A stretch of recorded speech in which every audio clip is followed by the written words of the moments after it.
Cadê o Gu? Aonde? Ó, sai da contramão, filho. Vamos passar isso aqui. Vem pra cá, pra essa faixa aqui. Ai, meu freio.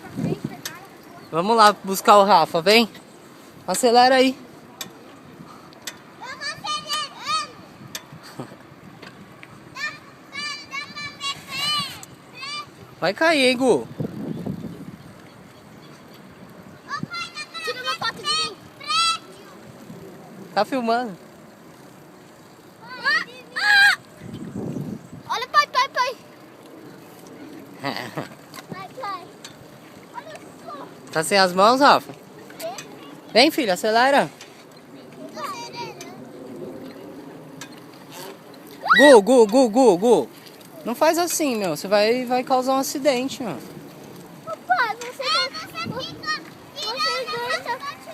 Pai, vocês dois são muito devagar. Ah, mas a Bela não anda rápido. Vou fazer o quê?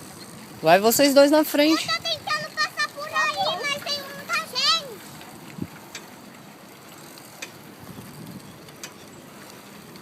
Tem muita gente passando? Dá um sorriso. Se eu dar um sorriso, eu vou cair de cabeça, pela baixo.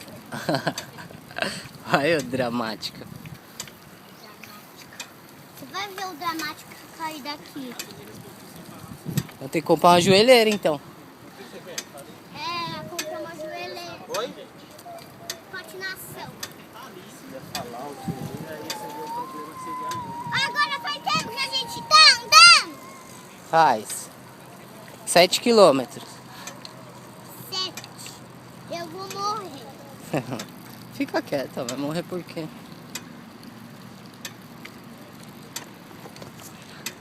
Cadê o Rafinha?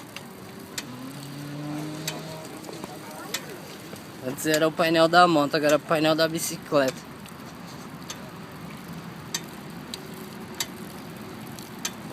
Quer fazer um pit stop? Não. Não.